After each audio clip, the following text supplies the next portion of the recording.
कर्मचारियों पर बरसेगा पैसा, बेसिक सैलरी में होगी 16,560 रुपए का बम्पर बढ़ोतरी। केंद्र सरकार के कर्मचारियों की बड़ी खुशखबरी है। दरअसल हाल ही में आई एक ताजा अपडेट के मुताबिक आपको बता दें कि सरकारी कर्मचारी को न्यूनतम बेसिक सैलरी में बम्पर बढ़ोतरी होने वाली है। नमस्कार, मैं अनुज कुमार। साथियों, आज की जो वीडियो है वाकई स्पेशल और निर्णायक होने वाली है। जो भी लोग पहली बार वीडियो या चैनल पर आए हैं वो चैनल को लाइक एंड सब्सक्राइब जरूर करें और वीडियो को अंत तक देखने की कोशिश करें, क्योंकि इस वीडियो के अंदर मैं आपको ऐसे ऐसे पॉइंट बताने वाला हूं जो कि अब केंद्रीय कर्मचारी हैं या किसी भी प्रकार के जो पेंशन भोगी हैं, जो हाल ही में पेंशन भोगी बनने वाले हैं या वर्तमान में जो पेंशन ले पा रहे हैं, उन सभी के लिए ताजा अपडेट क्या होने वाली है। अगर आपकी उम्र 80 साल है और लगभग 100 साल के आसपास तक है तो आपके लिए ये वीडियो बहुत स्पेशल होने वाली है। वीडियो में आप अंत तक बने रहें ताकि आपको एक एक पॉइंट समझ में आ सके कि जो इस समय की जो अपडेट है गवर्नमेंट की वो क्या ताजा अपडेट है। लेकिन सबसे पहले हम बात करेंगे केंद्र कर्मचारियों की जो बढ़ती हुई सैलरी है उसके बारे में चर्चा करने वाले हैं। हाल ही में केंद्र सरकार ने जुलाई दिसंबर की अवधि के लिए महंगाई भत्ते बढ़ाने का ऐलान किया। ऐसे में अब बड़ा सवाल यह है कि आखिर क्या अब सरकार अगले वेतन आयोग को लेकर जल्द कोई फैसला लेने वाली है, यानी कि हम बात कर रहे हैं यहाँ 8वें वेतन आयोग के बारे में। 2025 में हो सकता है 8वें वेतन आयोग का गठन, क्योंकि तो 2026 में लागू करना पड़ेगा। अगले साल की शुरुआत यानी बजट 2025 में केंद्र सरकार 8वें वेतन आयोग का गठन कर सकती है। गठन के बाद सरकार के सामने अपनी रिपोर्ट जमा करने से पहले आयोग अपनी सिफारिशों को अंतिम रूप देने में कुछ समय ले सकता है। बता दें कि 7वें वेतन आयोग में अपनी रिपोर्ट फाइनल करने में तकरीबन 18 माह से ज्यादा का समय लगा था, तब जाकर इसको 2016 में लागू किया गया। इसी तरह पिछले वेतन आयोग की तरह ही कर्मचारी और पेंशनभोगी 8वें वेतन आयोग में होने वाले बदलावों को लेकर उत्साहित है। 6वें से 7वें वेतन आयोग में किए जाने वाली कर्मचारी सैलरी के 3.68 फिटमेंट फैक्टर की सिफारिशें की गई हैं। हालांकि सरकार ने इसके बाद इसको जब 3.68 का फिटमेंट फैक्टर की सिफारिशें की गई उसको 2.57 गुना पर रखा था। बता दें कि सैलरी और पेंशन कैलकुलेशन के लिए फिटमेंट फैक्टर एक अहम मल्टीप्लेयर होता है। फिटमेंट फैक्टर के साथ सरकारी कर्मचारियों की न्यूनतम बेसिक पे सैलरी जो 18,000 रुपए हो गई थी, जबकि इससे पहले सिर्फ ये 7,000 रुपए थी, यानी कि 2.57 का इजाफा किया गया था। इसी तरह सेवानिवृत्त कर्मचारी की न्यूनतम पेंशन 3500 से बढ़कर 9,000 रुपए हो गई। इसके अलावा सेवानिवृत्त कर्मचारियों की अधिकतम सैलरी 2.5 लाख रुपए और अधिकतम पेंशन 1,25,000 रुपए तक बढ़ गया था। ये सब 2.57 फिटमेंट फैक्टर पर आधारित था। लेकिन आज की अगर वर्तमान की स्थिति की अगर हम बात करते हैं तो किसी भी पेंशन धारक को सही तरीके से पेंशन नहीं मिल पा रही है। मेरे पास काफी ऐसे कमेंट्स आए जिसमें उन्होंने लिखा कि हमारी जो पेंशन है वो हमें काफी टाइम से मिल नहीं पा रही है, यानी कि 2 साल 3 साल रिटायरमेंट हो चुकी है, लेकिन अभी हमें वो पेंशन राशि नहीं मिल पा रही है।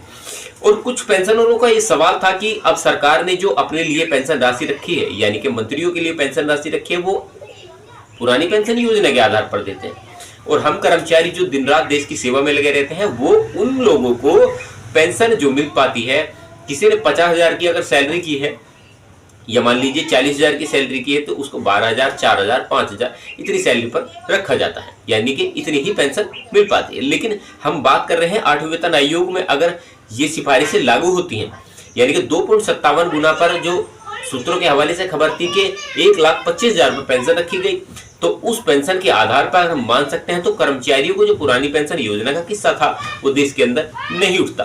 तो ये कुछ बातें ऐसी होती है जो मीडिया के द्वारा बताई तो जाती है लेकिन उन पर अमल नहीं किया जाता, जिसमें सरकार भी अपनी तरफ से कुछ तथ्य पेश करने की कोशिश करती है।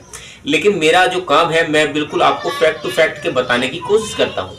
अब इसमें ऐसी अटकलें हैं कि सरकार 3.68 के फिटमेंट फैक्ट के आधार पर केंद्र कर्मचारी और वेतन पेंशन भोगियों को संशोधन कर सकती है। हालांकि यह मांग 7वें वेतन आयोग की रिपोर्ट के दौरान की गई थी, जिनसे आखिरकार में फिटमेंट फैक्ट 2.57 पर निर्धारित किया गया। कुछ रिपोर्टों के अनुसार 8वें वेतन आयोग के लिए वेतन मैट्रिक्स 1.92 के फिटमेंट फैक्ट का इस्तेमाल करके तैयार किया जाने की संभावना है। फिलहाल न्यूनतम सैलरी 18,000 रुपए है और 8वें वेतन आयोग की सिफारिशों के बाद यह तकरीबन 34,560 रुपए तक हो सकती है। वहीं न्यूनतम पेंशन 17,280 रुपए पर सेट हो सकती है। अब ये हो सकती वाला सवाल जो था, जहां भी शक्ति वाला सवाल आता है, मैंने काफी वीडियो इसके ऊपर बनाई है, क्योंकि जहां भी शक्ति वाला सवाल होता है वहीं क्वेश्चन मार्क खड़ा हो जाता है। चलिए चलते हैं अगले टॉपिक की तरफ, जो कि वर्तमान की जो पेंशन धारक है उनके लिए स्पेशल 2021 का जो नियम में बदलाव किए गए हैं वो स्पेशल क्या होने वाला है। पेंशन एवं पेंशनभोगी कल्याण विभाग ने एक महत्वपूर्ण अपडेट जारी किया है, जिसका केंद्र सरकार के सेवानिवृत्त सिविल कर्मचारियों पर सकारात्मक प्रभाव पड़ेगा। कार्मिक लोक शिकायत एवं पेंशन मंत्रालय द्वारा जारी आधिकारिक ज्ञापन के अनुसार 80 वर्ष या उससे अधिक आयु के सेवानिवृत्त कर्मचारी अब अतिरिक्त पेंशन या अनुकंपा भत्ते के लिए पात्र होंगे। यह अपडेट सीसीएस पेंशन नियम 2021 के अनुसार 44वें उप नियम 6 के प्रावधान के अनुसार आता है। वित्तीय सुरक्षा के लिए आयु के आधार पर पेंशन लाभ में वृद्धि। वृद्ध पेंशन भोगियों के सामने आने वाली वित्तीय चुनौतियों को ध्यान में रखते हुए सरकार ने 80 वर्ष से अधिक आयु के सेवानिवृत्त लोगों को अतिरिक्त पेंशन लाभ देना शुरू किया है। इस योजना का उद्देश्य वृद्ध नागरिकों को उनके बुढ़ापे में पर्याप्त वित्तीय सुरक्षा सुनिश्चित करना है। यहाँ हाल ही में घोषित लाभों पर विस्तृत जानकारी दी गई है। 80 से 85 वर्ष की आयु तक मूल पेंशन अनुकंपा भत्ते को 20% और 85 से लेकर 90 वर्ष की आयु तक में मूल पेंशन अनुकंपा भत्ते का 30%, 90 से 95 वर्ष की आयु तक के मूल पेंशन अनुकंपा भत्ते का 40% और 95 से लेकर 100 वर्ष की आयु तक का मूल पेंशन अनुकंपा भत्ते में 50% और 100 वर्ष से अधिक आयु के मूल पेंशन अनुकंपा भत्ते में 100% की बढ़ोतरी की गई है। अतिरिक्त पेंशन भुगतान के लिए पात्रता। अतिरिक्त पेंशन या अनुकंपा भत्ता उस कैलेंडर महीने के पहले दिन से देय होगा जिसमें पेंशन भोगियों निर्दिष्ट आयु तक पहुंचता है। उदाहरण के लिए 20 अगस्त 1942 को जन्मे पेंशन भोगी 1 अगस्त 2022 से शुरू होने वाली अतिरिक्त 20% पेंशन के लिए पात्र होंगे। केंद्र सरकार के सेवानिवृत्त लोगों के लिए यहाँ अतिरिक्त पेंशन भुगतान अनुसूचित उन्हें बुढ़ापा उम्र के साथ आमतौर पर आने वाले जीवन यापन की बढ़ी हुई लागत पर प्रबंध करने में मदद करती है। पेंशन अनुपालन आवश्यकताएं विभागों से अनुपालन सुनिश्चित करने का आग्रह किया गया है। ज्ञापन में आगे अनुरोध किया गया कि सभी मंत्रालय, विभाग और पेंशन वितरण प्राधिकरण, जिसमें बैंक भी शामिल है, सुनिश्चित करें कि इस अद्यतन प्रावधानों को प्रभावी ढंग से लागू किया जाए। सेवानिवृत्त कर्मचारियों और उनके परिवार को सूचित रहने और अतिरिक्त भत्ते के बारे में किसी भी स्पष्टीकरण के लिए अपने संबंधित पेंशन वितरण प्राधिकरण संपर्क करने के लिए प्रोत्साहित किया जाए। बेहतर कल्याण और वित्तीय सहायता की दिशा में एक नया कदम। वृद्ध सेवानिवृत्त लोगों के लिए पेंशन लाभ बढ़ाने का एक कदम वरिष्ठ नागरिकों तथा समर्थन करने और उन्हें वित्तीय सुरक्षा सुनिश्चित करने के लिए सरकार के चल रहे प्रयासों का हिस्सा है। स्वास्थ्य सेवाएं लगातार और जीवन यापन के लिए बढ़ते खर्चों के साथ इस तरह की पहल बुजुर्ग सेवानिवृत्त लोगों के स्वास्थ्य सेवा और जीवन यापन के खर्चों के लिए बहुत जरूरी है। वित्तीय सहायता प्रदान करती है जिसमें वे अपने सुनहरे वर्षों को समान और आराम से जी सके। खास बातों के लिए एक नजर। 80 वर्ष से और उससे अधिक आयु के पेंशन भोगियों को अब उनकी मूल पेंशन में 20% से लेकर 100% तक का अतिरिक्त लाभ मिलने वाला है। इसी लाभ उस महीने के पहले दिन से शुरू होगा जब पेंशन भोगी निर्दिष्ट आयु तक पहुंच जाते हैं। सभी पेंशन वितरण प्राधिकरणों को इस दिशा निर्देश का अनुपालन करना होगा। कार्मिक लोक शिकायत और पेंशन मंत्रालय ने केंद्रीय सिविल सेवा पेंशन नियम 2021 के तहत पेंशन संशोधन प्रक्रिया के संबंध में नए दिशा निर्देश जारी किए हैं। 18 अक्टूबर 2024 को जारी हालिया कार्यालय ज्ञापन इस बारे में महत्वपूर्ण स्पष्टीकरण प्रदान करता है कि प्राधिकरण के बाद पेंशन या पारिवारिक पेंशन को कैसे संशोधित किया जाना चाहिए, जिससे पेंशन भोगियों और उनके परिवार के लिए पारदर्शिता और निष्पक्षता सुनिश्चित हो सके। ज्ञापन में स्पष्ट रूप से कहा गया कि एक बार पेंशन या पारिवारिक पेंशन को अंतिम मूल्यांकन के बाद अधिकृत कर दिया गया तो इसे पेंशन भोगी या पारिवारिक पेंशन भोगी के नुकसान के लिए संशोधित नहीं किया जाएगा, सिवाय उस मामले को छोड़कर जहां बाद में कोई लिपिक या त्रुटि पाई जाती है। दिशा निर्देश इस बात पर जोर देता है कि पेंशन भोगी अपने लाभों के बारे में सुरक्षित महसूस कर सकते हैं जब तक कि कोई स्पष्टीकरण, लिपिक या गलती न हो।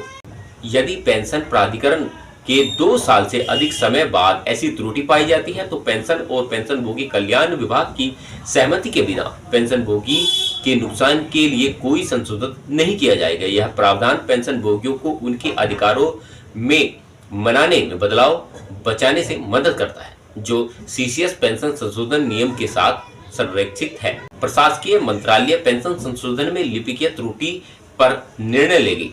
ज्ञापन में आगे बताया गया कि लिपिकीय त्रुटियों के कारण संशोधन की आवश्यकता है या नहीं, यह निर्धारित करने की जिम्मेदारी प्रशासनिक मंत्रालय या विभाग की है।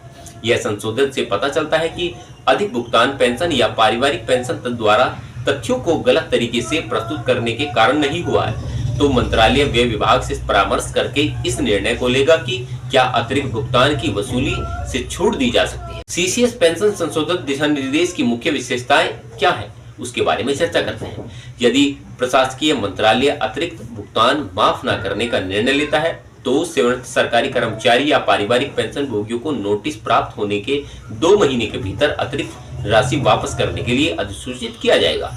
ऐसे मामलों में जहां पेंशन भोगी नोटिस का अनुपालन नहीं करता, कार्यालय प्रमुख भविष्य के पेंशन भुगतान से किस्तों में कटौती करके अतिरिक्त राशि को समायोजित करेगा। इन कदमों का उद्देश्य सेवानिवृत्त कर्मचारियों के लिए निष्पक्षता बनाए रखना और स्पष्टता प्रदान करना है, तथा यह सुनिश्चित करना है कि किसी भी अधिक भुगतान को पारिवारिक परिस्थितियों पर उचित विचार करते हुए निपटाया जाएगा। सभी मंत्रालय और विभागों के लिए पेंशन अनुपालन आवश्यकताएं क्या है? कार्मिक मंत्रालय ने निर्देश दिया कि केंद्रीय सिविल सेवा नियम 2021 के प्रावधानों को अनुपालन के लिए सभी संबंधित पक्षों को ध्यान से लिया जाएगा। मंत्रालय और विभागों से अपेक्षित की जाएगी कि वे पेंशन भोगी और पारिवारिक पेंशन भोगियों के अधिकारों की रक्षा के लिए इस दिशा निर्देश को बनाए रखें। साथ ही अधिकृत पेंशन को प्रभावी करने वाली किसी भी लिपिकीय चूक को दूर करें। हालिया प्रशासनिक प्रक्रियाओं में सुधार विवादों को कम करने तथा यह सुनिश्चित करने की दिशा में एक महत्वपूर्ण कदम है कि सेवानिवृत्त कर्मचारियों के साथ स्थापित नियमों के अनुसार समान व्यवहार किया जाए। किसी भी सेवानिवृत्त कर्मचारी या उनके परिवार के लिए ये दिशा निर्देश एक अनुरूप से रूपक है। पेंशन लाभ सटीक और पारदर्शी होना चाहिए तथा किसी भी त्रुटि से निपटने के लिए उचित उपाय किया जाना चाहिए। साथियों, आज की जो वीडियो थी वाकई स्पेशल थी, क्योंकि इसके अंदर मैंने तीनों टॉपिक ऐसे बताए जो कि हर किसी व्यक्ति को जानने जरूरी है। जो देश के अंदर अहम रोल निभाता है हर एक कर्मचारी, उसको ये वीडियो जरूर शेयर करना, क्योंकि एक एक पॉइंट मैंने आपको इसमें ऐसा बताया है जिससे कि पारिवारिक पेंशन भोगी से लेकर और वर्तमान के जो पेंशन भोगी हैं, जो आने वाले पेंशन भोगी हैं, देश के अंदर करोड़ों पेंशन भोगी ऐसे हैं जो कि इस समस्या के साथ जूझ रहे हैं। तो आप ये वीडियो उन लोगों को जरूर शेयर करना और उनसे भी कहना कि ये वीडियो कहीं भी रुकनी नहीं चाहिए, क्योंकि हर एक पेंशन धारक को हक है अपने अधिकारों के बारे में जानने का। क्योंकि इस समय की जो अपडेट है वो कार्मिक लोक शिकायत पेंशन मंत्रालय की तरफ से दी गई है, तो वो सभी बातें आप सभी पेंशन भोगियों को जानना जरूरी है।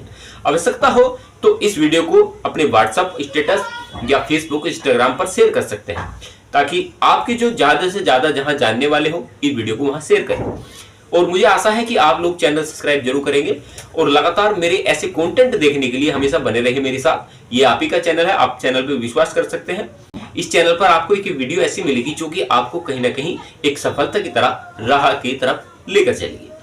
साथियों, चलते हैं, मिलते हैं आपसे ऐसे ही एक नॉलेबल और इंटरेस्टिंग मुद्दे के साथ। तब तक आप अपना ख्याल रखें, तब तक अपना प्यार और सम्मान इस चैनल के लिए बनाए रखना। तब तक के लिए नमस्कार, जय हिंद, वंदे मातरम।